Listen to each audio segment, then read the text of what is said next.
We're going to take a couple minutes and share some memories of Ginny.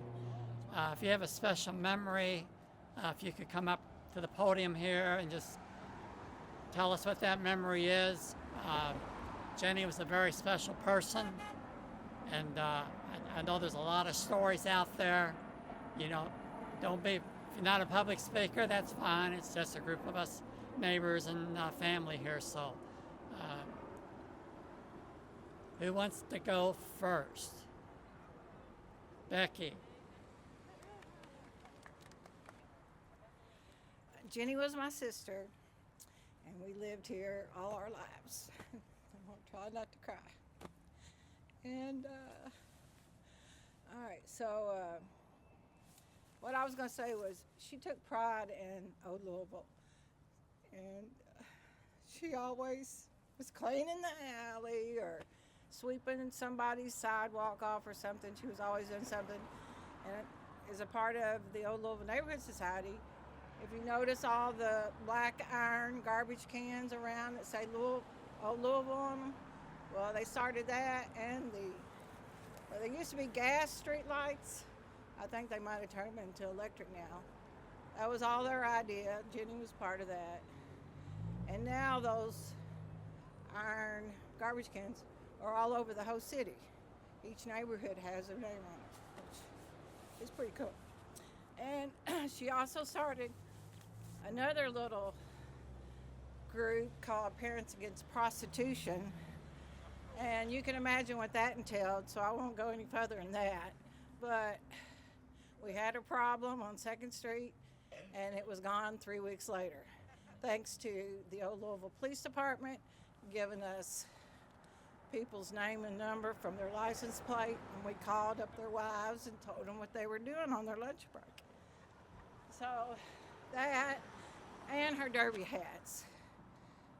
She's well known for 53 years of derby hats, and she had derby pin every year on the hat.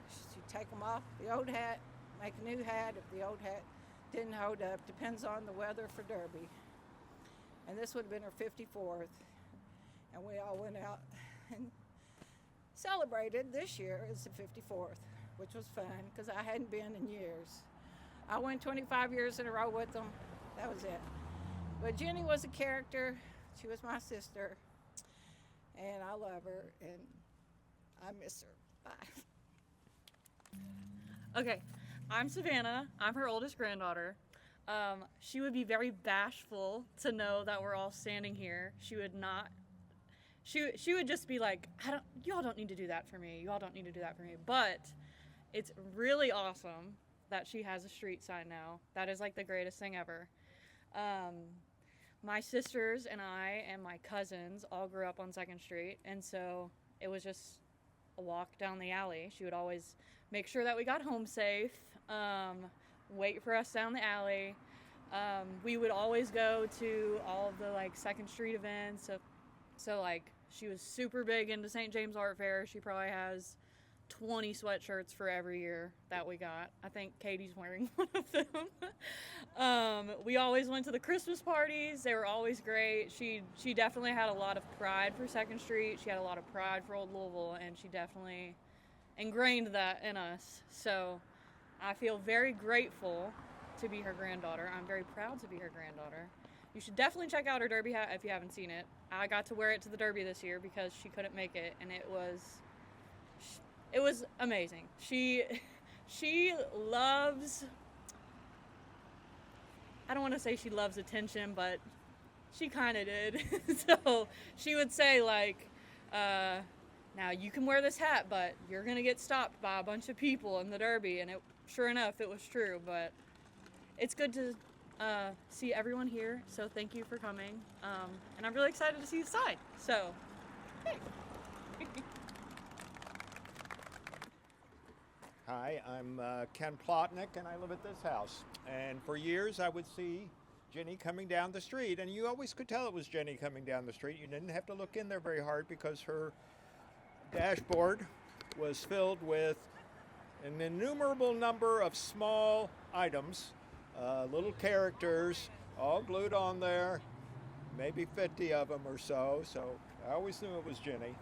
And then one day, like her granddaughter said, she cleaned up a lot, and she was out here.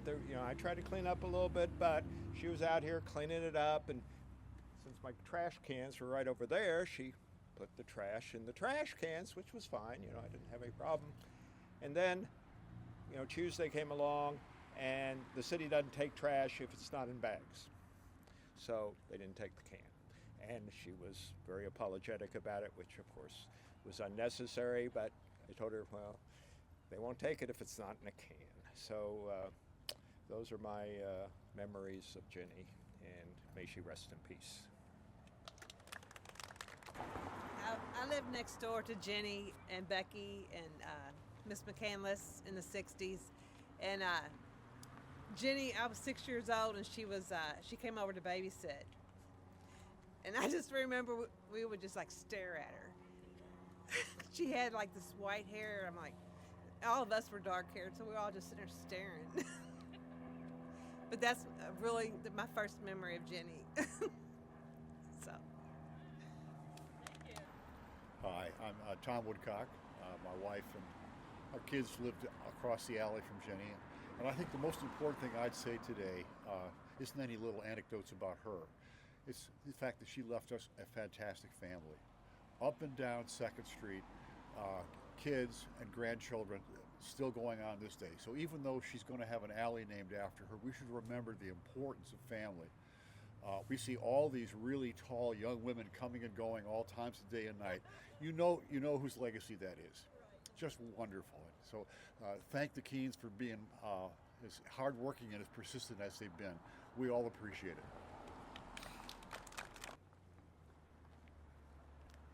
Hi, I'm Bonnie Logsden. I live at 1341 South 2nd, and we've lived there for about 4 years. We've lived in the neighborhood for about 11, and when we moved here, I get this text from a strange number I don't have, and she says, "Hi, my name's Ginny Keen, and I'm your neighbor." She gives her address. She says, I got your number from your friend Patty, and you left your garage door open, and I shut it for you.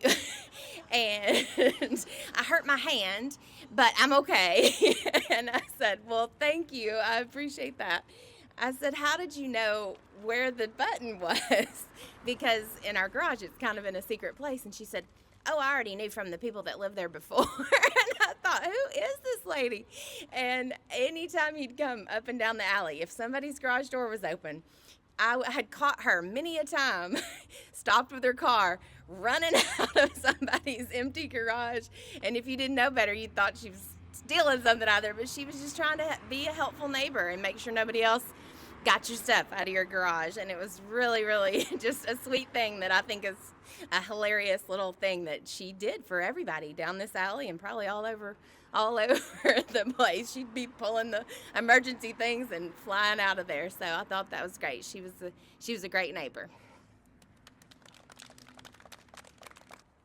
Wow.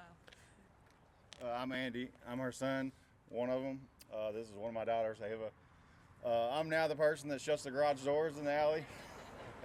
I walked up and down the alley a few times and seen garage doors open with no one around. So like Bonnie said, it's just a neighborly thing because we do live in Old Louisville, and things come up missing a lot sometimes. My mom was great about doing stuff for other people. It didn't matter who you were. She'd walk right up to you and be like, what are you doing? Who are you? Where do you live? Stuff like that. She was a great person. She did a lot for the neighborhood. We miss her.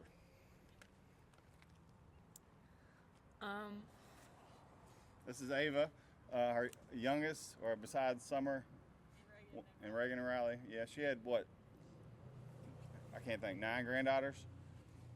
So she's surrounded by nothing but granddaughters, not one grandson in her life. So, she did a lot for everybody, especially for the girls. My name's Ava, and my granny was very important to me. But I remember this one time. Plenty of times you can remember, right? It's not actually crazy or anything, but in kindergarten, and we took a field trip to the zoo, and of course she was chaperoning, and we got done before everybody else. So she took us to the shop, and she bought us all something. And I remember when we were leaving, my teacher or somebody was yelling at her because she was not supposed to buy it, but I don't know. But she bought all my classmates something. I don't know. It was just nice.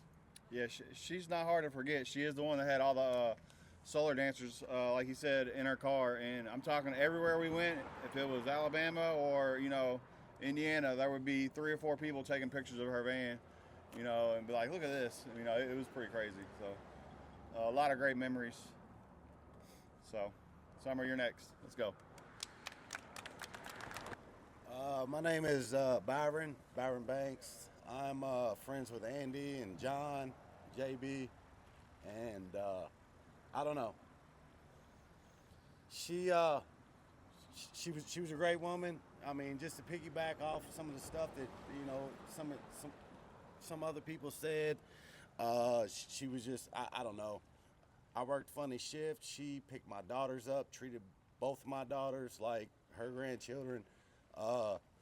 Was just all around great lady. Her and my mother became really good friends right before the end, and I don't know. I just think it's amazing that she's getting honored in this way, and I think she'd love it. And cheers to everyone who made it happen.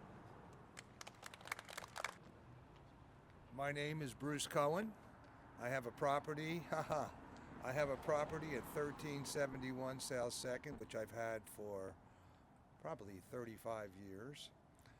And Jenny came by and we met, and actually she was mowing my lawn for many, many years.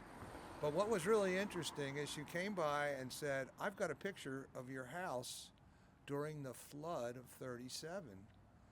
And she brought a picture by of my front porch, not porch, but landing with the steps and a rowboat pulled up beside it, and these people on the front porch who were going to get in the rowboat." So I still have that picture. I mean, it's historic. But that was the kind of person she was. She was just a great person. Of course, she always called if she had a plumbing problem, and I would come by. Try to help her out. So my granny loved bingo, and she had a bingo dauber bag that she had all of her stuff in it. She had what seemed like 20 lucky little charms that she'd always set out. She would take my sisters and I to midnight bingo when we were really young, and we always thought it was super boring because they were just reading the numbers and we were super full of energy and whatever. But when I turned 18, I went with her to bingo, and it was the greatest time. My sisters and I, when they turned 18, we went with her. And I never actually won bingo with her except for one time when I called out the bingo because I had it, but it was too late, and it was so embarrassing, and she was laughing at me, but it was just really funny. I really had a good time going to bingo with her, and all of her bingo friends, she had so many of them, they all knew her there. So it's a good time. So go to bingo and win for my granny. She'll be your good luck charm. So I do have a few words that Zane has given me, on behalf of the 2nd Street Neighborhood Association. I am going to first share personally, I had met Ginny in passing, and then when I was running for office, she was so kind to me. Anytime that I was at a meeting that she was there, she made me feel so welcome. She would call me over, wanted to talk to me, and she emailed me on election day. She was really a very kind person, and I was terribly sorry to hear when she passed. And then we were asked if we could do something to honor her, and this was one of the things that Nick in our office worked through with the county attorneys and figured out, well, there's not even a name on this alley. This isn't an honorary naming. We're naming this alley. This is going to be named for her, and I think that's really neat. And so she really was a beautiful, wonderful person that I knew it only in my small ways, but I can tell with all of these people who were really connected to her life and knew her for their entire lives, the impact she made in our community. And also, there is this statement, and it really says a lot.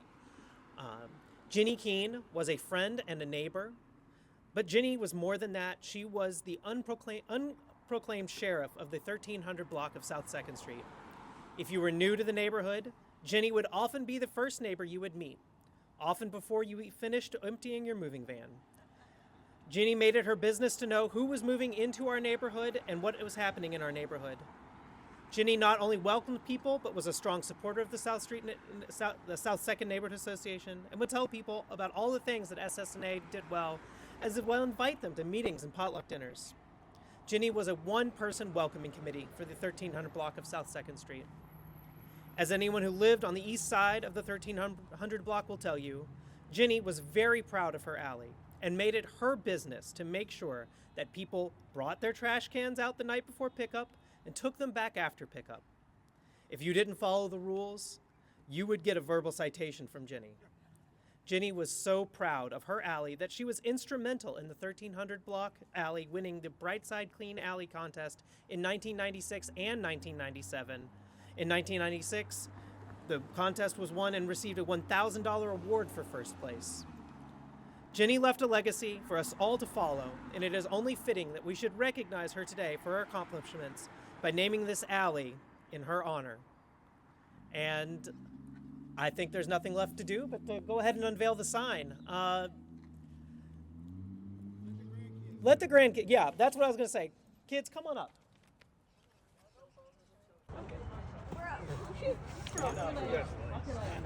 Oh, careful. There you go.